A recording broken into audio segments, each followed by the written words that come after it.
সময় ও হেনা কারোর জন্য অপেক্ষা করে না, ঠিক আছে? সময় সময়ের মতো চলে যায়, হেনা হেনার সময় হলে চলে যায়। এখন দেখেন, আপনি যখন লেখা শিখছেন তখন দেখবেন যে আপনার মাথার উপর দিয়ে প্লেন উড়ে যাচ্ছে, আপনার বন্ধু উড়ে যাচ্ছে, ঠিক আছে? আপনি বসেই থাকেন বাংলাদেশে। এখন দেখেন, আমি আসলে এই কথাগুলো কেন বলছি বিষয়টা একটু খুলে বলি। কারণ দেখেন, আমাদের ছোটোবেলা থেকে আসলে রাইটিংটা ওইভাবে শেখানো হয়নি, ডেভেলপ করা হয়নি।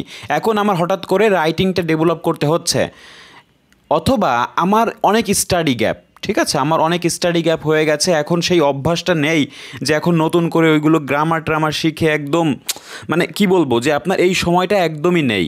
যদি সময় থাকতো একটা কথা ছিল যে না, আমার হাতে সময় আছে, আস্তে আস্তে আমি প্রিপারেশন নেই। কিন্তু আপনি 6 মাস 7 মাস পরেও কিন্তু পারছেন না, ঠিক আছে? মানে কনসিস্টেন্সি ধরে রাখতে পারছেন না। এখন দেখেন, আমাকে লিখলেই হবে না, আমাকে এমনভাবে লিখতে হবে যাতে এক্সামিনার বাধ্য হয়ে আমাকে নাম্বারটা দেয়, ঠিক আছে? তো এখন আপনি জানেন না, আপনি যখন লিখতে যাচ্ছেন কী দিয়ে শুরু করবেন সেটাই বুঝেন না, ঠিক আছে? একটা এসে কীভাবে ডেভেলপ করতে হয় সেটাই আপনি জানেন না। তো আমি কি বলবো, এখন আমাদের এত সময় নেই। আমরা যদি 7 দিনে রাইটিংটা শিখতে চাই, তাহলে আমি মাত্র 4টা ফরম্যাট আপনাকে দিব। এই 4টা ফরম্যাট যদি আপনি পড়ে ফেলেন, আপনাকে রাইটিংয়ে আর কেউ আটকাতে পারবে না। কারণ রাইটিংটা স্টুতে সবচেয়ে বেশি মার্কস, ঠিক আছে? 3 ভাগের 2 ভাগ মার্কস কিন্তু রাইটিংটা স্টুতে হয়। ওকে, সো এইগুলো আপনাকে জানতে হবে, শিখতে হবে। তো ফরম্যাটে মানে কি, একটা ছাঁচে যদি আমরা ফেলে দিই, যে কোনো লেখা আমি ছাঁচে ফেলে দিব, সেটা কিন্তু তৈরি হয়ে যাবে। যেমন আমি যদি আইসক্রিম বানাই, কোন শেপে বানাবো, সেই শেপের ভেতরে যদি আমি আমার যেই ম্যাটেরিয়ালসগুলো দিব আইসক্রিমের, অবশ্যই আইসক্রিমটা সেইভাবেই হবে, ঠিক আছে? আবার যদি দেখেন, আপনি একটা পিঠা বানান, যেমন পিঠা যে বিভিন্ন ছাঁচে আপনি ফেলেন, সেই ছাঁচ অনুযায়ী কিন্তু পিঠাটা তৈরি হবে। শুধু ম্যাটেরিয়ালসগুলো কিন্তু তৈরি করা থাকতে হবে, ঠিক আছে? সো আমি ম্যাটেরিয়ালসগুলো তৈরি করেই দিচ্ছি মনে করেন, এখন আপনি শুধু ছাঁচে ফেলে দিবেন।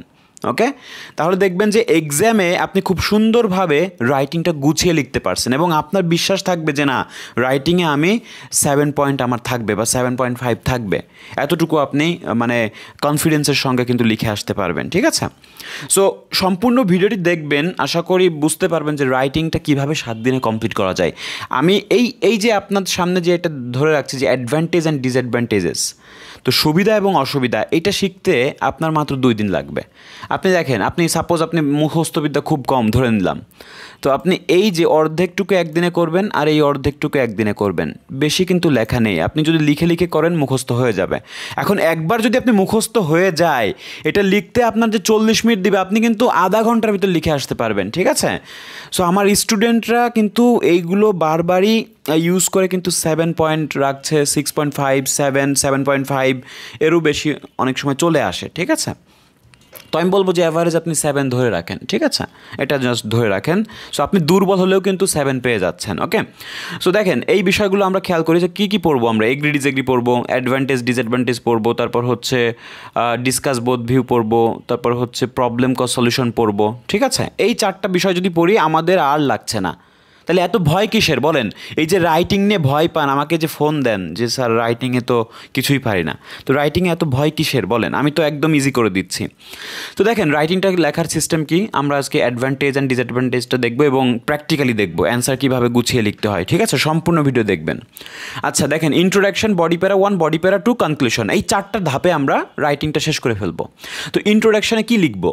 ইন্ট্রোডাকশানে দেখেন, যা আছে তাই আপনি মুখস্থ লিখে আসবেন। শুধু এই ড্যাশে আপনি আপনার কী লিখবেন, প্রশ্ন অনুযায়ী ওই মূল সাবজেক্টটা এখানে আপনি জাস্ট বসাবেন। আমি দেখাবো এক্সাম্পল দিয়ে। তো কীভাবে বসাবেন দেখেন, এইগুলো আমরা বসাবো। সো এখানে বলা হচ্ছে there is no denying fact that the phenomena of. তো এখানে মানে অস্বীকার করার কোনো বিষয় নেই যে কোন বিষয়ে, যেই বিষয়ে আসলে আসবে সেই বিষয়টা আমরা এখানে উল্লেখ করব। is ubiquitous across the global due to importance majority folks are তার আপনি কিন্তু এগুলো একটু মিনিং করে করে পড়তে পারেন। আমি পড়তে গেলে এখন অনেক মানে মিনিং করতে গেলে অনেক বড় হয়ে যাবে ভিডিওটি। তো আপনি কিন্তু এগুলো খুবই মাঝে মাঝে একটু হার্ড ওয়ার্ড আছে, যেগুলো হার্ড ওয়ার্ড ইউজ করলে কিন্তু ভালো একটা মার্কস আসে। সো এক্সামিনার বাধ্য হবে আপনাকে নাম্বার দিতে। এখানে কিন্তু অনেক লিঙ্কিং ওয়ার্ড দেওয়া আছে, যেমন দেখেন লিঙ্কিং ওয়ার্ড আছে, এইগুলো কিন্তু ইউজ করলে বেশ ভালো একটা মার্কস চলে আসবে। ওকে, তাহলে আমি যদি ইন্ট্রোডাকশনটা লিখি, শুধু আমার এইখানে ভরাট করলে হয়ে যাচ্ছে প্রশ্ন অনুযায়ী, তাহলে এক্সামিনার যখন পড়বে বুঝতে পারবে যে না, আপনি রিলেভেন্ট অ্যান্সার দিচ্ছেন। আপনি যদি ইরিলেভেন্ট অ্যান্সার কিন্তু অনেকেই দিয়ে দেন, সো এই জন্য নাম্বার কিন্তু কাটা যায়। সো রিলেভেন্ট একটা সাবজেক্ট এখানে লিখবো, তারপর বাদবাকি যা আছে সেম টু সেম। অ্যান্ড হচ্ছে মনে করেন আমি এটা বলবো যে আপনি কপিই করছেন, সাপোজ আপনি কপিই করছেন, কপি করাও কিন্তু একটা আর্ট। আপনি যদি ভালো করে কপি করতে পারেন, কেন না, আপনার এটাও কিন্তু একটা ক্রিয়েটিভিটি, ঠিক আছে? তো কপি করছেন কোথা থেকে? মাথা থেকে।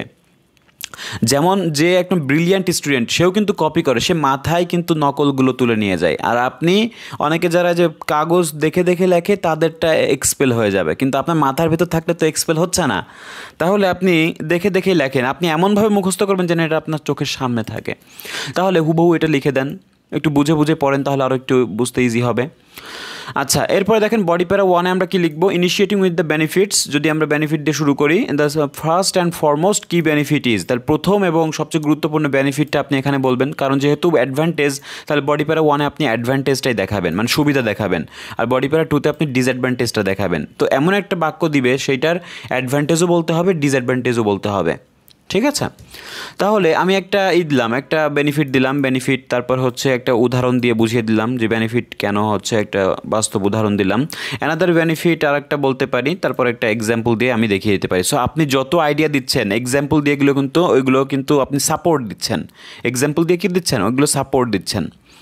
আচ্ছা, বডি প্যারা 2-তে হলো on its darker side some of the drawbacks which make its problematic আর প্রথমত আপনি একটা বলতে পারেন যে একটা ডিসঅ্যাডভান্টেজ বলতে পারেন, মানে যেই বিষয়টা আপনি এতক্ষণ সুবিধা বলছেন তার অপর সাইডটা আপনি এখন মানে দেখাতে পারেন, আচ্ছা, বা খারাপ দিক দেখাতে পারেন। এরপর সেকেন্ডলি আপনি বলতে পারেন আর একটা বিষয়, তারপর হচ্ছে ফর ইনস্ট্যান্স আর একটা জিনিস আপনি উদাহরণ দিয়ে বলতে পারেন। তারপর লাস্ট বাট নট লিস্ট, একদম লাস্টে আর একটা আপনি অসুবিধা দেখাবেন, ঠিক আছে? তো আমি আর একটা বিষয় বলি যে অনেকে অ্যাডভান্টেজ অ্যান্ড ডিসঅ্যাডভান্টেজ টাইপের কোয়েশ্চেন আসলো কিনা এটা বুঝতে পারেন না। সো আমি সহজ করে দিচ্ছি, দেখেন এগ্রি ডিসএগ্রি টাইপের কোয়েশ্চেন আসলে খুব তো ইজিলি বোঝা যাবে, যে বলবে যে do you agree or disagree. আর অ্যাডভান্টেজ অ্যান্ড ডিসঅ্যাডভান্টেজ টাইপের কোয়েশ্চেন আসলে এভাবে বলে যে পোরস অ্যান্ড কনস, এই যে পোরস অ্যান্ড কনস বলে, অথবা পজিটিভ নেগেটিভ ডেভেলপমেন্ট বলে, অথবা ম্যারিড ডিম্যারিড বলে, অথবা অ্যাডভান্টেজ ডিসঅ্যাডভান্টেজই বলে। তো এই বিষয়গুলো সবই কিন্তু অ্যাডভান্টেজ ডিসঅ্যাডভান্টেজ। সো আপনি মনে করবেন না যে এটা আলাদা কোনো কিছু থেকে আসছে, ঠিক আছে? অনেকে এইটার জন্য জাস্ট মিক্স করে ফেলেন যে আমি তো এটা পড়েই নাই। আসলে positive negative, advantage disadvantage, married demarried, benefit বা এই বিষয়গুলো যতই আসুক না কেন, আপনি যদি দেখেন যে বিপরীত কোনো মুখী কথা বলছে, তখন আপনি বুঝবেন যে অ্যাডভান্টেজ অ্যান্ড ডিসঅ্যাডভান্টেজের কথাই বলেছে। আচ্ছা, এরপরে দেখেন কনক্লুশনে যা আছে তাই, আমার কিচ্ছু লেখা লাগছে না। তার মানে আমি ইন্ট্রোডাকশনেও কিছু লিখছি না, কনক্লুশনেও কিছু লিখছি না, শুধু লিখছি কোথায়? বডি প্যারা 1 এবং 2-তে। ওকে, সো চলুন একটা কোয়েশ্চেন নিয়ে দেখা যাক, যে কীভাবে এটা ডেভেলপ করা যায়। ওকে, আমি জাস্ট রিভিউ করে দিব। তো আমাদের দেখেন এখানে যে একটা কোয়েশ্চেন আছে, এই কোয়েশ্চেন অনুযায়ী আমাদের কিছু টেমপ্লেটের ভেতরে, টেমপ্লেট বলতে ফরম্যাটের ভেতরে আমাদের কিছু অ্যান্সার ডেভেলপ করা আছে। আপনি আপনার মতো অ্যান্সার ডেভেলপ করবেন, এইভাবেই যে লিখতে হবে এমন কোনো মানে নেই। তো এক একজনের এক এক আইডিয়া। আচ্ছা দেখেন আমাদের প্রশ্নটা কি, ইন সাম কান্ট্রিজ, কিছু কিছু কান্ট্রিতে, প্রশ্নটা বোঝা কিন্তু খুব গুরুত্বপূর্ণ, যদি না বুঝতে পারেন তাহলে আপনার আইডিয়াই আসবে না। ওকে, তাহলে in some countries many more people are choosing to live alone, তাহলে মেনি মোর পিপল কী করছে? বেছে নিচ্ছে একাকী বাস করতে, নাও এ ডেইজ, এখনকার দিনে, দেন ইন দ্য পাস্ট, অতীতের তুলনায় এখনকার দিনে মানুষ কী করছে? একাকী বসবাস করাটাই বেছে নিচ্ছে, তার মানে লিভিং অ্যালোনটা বেছে নিচ্ছে। What is the advantage and disadvantages, so এর সুবিধা এবং অসুবিধা কী বুঝতে পারছেন? তার মানে আমি যদি শর্ট করে বলি যে কিছু কিছু কান্ট্রিতে এখনকার দিনে অতীতের তুলনায় এখন কী হচ্ছে? একাকী বসবাস করার বিষয়টা, প্রবণতাটা বৃদ্ধি পাচ্ছে বা বেছে নিচ্ছে। তো এইটা নিয়ে আসলে এর একাকী বসবাস করার সুবিধা অসুবিধা আপনাকে বলতে হবে। তাহলে মূল বিষয়টা কি? লিভিং অ্যালোন, তাই না? তাহলে আপনি বলতে পারেন যে there is no denying fact that the phenomena of, এটা কোথায় পেলাম? এই যে এই কথাগুলো কিন্তু এখানে আছে অলরেডি। সো এগুলো আমরা কালার করে দিয়েছি। সো কালার করলে কিন্তু আপনি বুঝতে পারছেন এগুলো হচ্ছে আপনার ফরম্যাট। এখন দেখেন আমি জাস্ট এই যে ড্যাশের জায়গায় কি বসাবো? লিভিং অ্যালোন, কারণ এটা আমার মূল শব্দ। এই যে লিভিং অ্যালোন, এখানে আমি জাস্ট কি বসাবো? লিভিং অ্যালোনটা বসাই দিই, কারণ এখানে ড্যাশ ছিল। এখানে মূল বিষয়টা বসাই দিলে বাদ বাকি আবার মাথা থেকে টুকে দিবেন, ঠিক আছে? মানে আপনার এটা মাথার ভেতরেই থাকবে, ওটা জাস্ট পেস্ট করে দিবেন। ওকে, কপি পেস্ট। ওকে, এখন দেখেন যে আমাদের হয়ে গেল, আমাদের ইন্ট্রোডাকশন হয়ে গেল, আর কিচ্ছু দরকার হচ্ছে না। ওকে, তো এক্সামিনার যখন পড়বে সে বুঝতে পারবে যে না আপনি রিলেভেন্ট অ্যান্সার দিচ্ছেন, কারণ আপনার এখানে জাস্ট মিল রেখেছেন, আপনার কথাটার মূল অর্থ কিন্তু এখানে চলে আসছে, কাটার কোনো সুযোগ নেই। এরপরে দেখেন, এরপরে হচ্ছে বডি প্যারা 1। বডি প্যারা 1-এ আমাদের এই যে কথাগুলো থাকবেই। তো আমরা বলবো যে initiating with the benefit the same and first and for most কি বেনিফিট ইজ দ্যাট। তাহলে প্রথম বেনিফিটটা আপনি বলেন, কি বেনিফিট বা মূল বেনিফিটটা কি, এই যে কি বেনিফিট কি বলবেন, এখানে একটা তথ্য তো অবশ্যই একটা সেন্টেন্স দিতে হবে, সেটা হলো আমরা দিচ্ছি। আপনি দেখেন লিভিং অ্যালোনে কিন্তু অবশ্যই ইন্ডিপেন্ডেন্স বা স্বাধীনতা পাওয়া যায়, তাই না? তো স্বাধীনতা, as individual can live life as they desire without any restriction. So কোনো রেস্ট্রিকশন ছাড়াই কিন্তু সে বসবাস করতে পারছে, তাই না? আচ্ছা আমি একটু এটা বুঝিয়ে দিই। ওকে, তার মানে ইয়েলো কালার দিয়ে দিচ্ছি আমি বোঝানোর জন্য, যেটা আমাদের লিখতে হবে। যে ইন্ডিপেন্ডেন্সটা হচ্ছে মূল কথা, এটাকে আমরা ডিসক্রাইব করে বললাম যে যদি একটা পার্সন কি করে, যে সে উইদাউট এনি রেস্ট্রিকশন, কোনো বাধা নিষেধ বা বিধিনিষেধ ছাড়াই কিন্তু সে চলাফেরা করতে পারছে বা লাইফ লিড করতে পারছে। ওকে, এতে করে সে কী পাচ্ছে, স্বাধীনতা পাচ্ছে। এখন একটা উদাহরণ দিতে হবে, অবশ্যই যেই কথাটা আমি বললাম সেটার একটা ভিত্তি থাকতে হবে। সো উদাহরণ দিলে এই বিষয়টা হয়ে যায়। যেমন for example, individuals can make their own schedule, have control over their living space and enjoy their own company. So ব্যক্তিবর্গ তাদের কী করতে পারে, নিজেদের একটা টাইম সেট করতে পারে, তাদের একটা লিভিং স্পেসের উপর একটা কন্ট্রোল থাকে, নিয়ন্ত্রণ থাকে, এবং তাদের নিজেদের কোম্পানি বা নিজেদের সঙ্গটাকে এনজয় করতে পারে। ঠিক আছে, যেটা কিন্তু মানুষ থাকলে অনেক সময় প্রাইভেসি মেনটেন করা যায় না। সো এটা একটা ভালো আইডিয়া। আপনি অন্য আইডিয়াও দিতে পারেন, নো প্রবলেম। আমি জাস্ট একটা দিচ্ছি, এটা আপনারা দেখেন, আপনাদের যে আইডিয়া আছে সেটা দিয়ে আপনারা একটু ডেভেলপ করার চেষ্টা করবেন। Okay, another benefit which can strike the minds of the people. So আরেকটা বেনিফিট যদি আমরা বলি সেটা হলো ফিনান্সিয়াল স্টেবিলিটি, মানে আর্থিক সচ্ছলতা। যদি এটা অবশ্যই এটা একাকী বাস করতে গেলে কিন্তু এটা একজনের খরচ বহন করা লাগছে। সো বিভিন্ন জনের কিন্তু আসলে আমরা খরচ নিচ্ছি না, তাই না? So as individual are free to spend themselves. So এটা ফ্রি, তাদের নিজেদের পেছনে সে খরচ করবে। And do not have to bear expense of those who live with them. So যদি কারোর সঙ্গে থাকি আমরা, তাহলে অবশ্যই মানুষের সঙ্গে কিছু না কিছু কেনা লাগে। সো আপনি একা কিন্তু কিছু কিনতে পারছেন না। সো নিজের পেছনে কিন্তু খরচ করা যায় না যখন আপনি ফ্যামিলির সঙ্গে থাকছেন বা করছেন, কিন্তু একাকী বসবাস করলে এই বিষয়টা সম্পূর্ণ টাকাটা আপনি নিজের পেছনে খরচ করতে পারছেন এবং অন্য কোনো এক্সপেন্স কিন্তু আপনার ঘাড়ে আসছে না। তো সেই বিষয়টা এখানে তুলে ধরা হয়েছে। So do not have to bear, মানে বহন করা, expense those who live with them. আচ্ছা, টু সাইট অ্যান এক্সাম্পল, এর একটা এক্সাম্পল যদি আমরা দিই, individual living alone do not have to pay for the expense for their partner or children which reduce financial burden. So individuals মানে যেই আলাদা আলাদা ব্যক্তিবর্গ যারা একাকী বাস করে, তাদের কিন্তু পে করতে হচ্ছে না যে খরচগুলো তাদের পার্টনার এবং চিলড্রেনদেরকে, যেটা কিনা তাদের ফিনান্সিয়াল বার্ডেন বা আর্থিক যেই অপচয়টা কিন্তু কমে আসছে, রিডিউস হচ্ছে। ওকে, তো এটা আমরা বলতে পারি।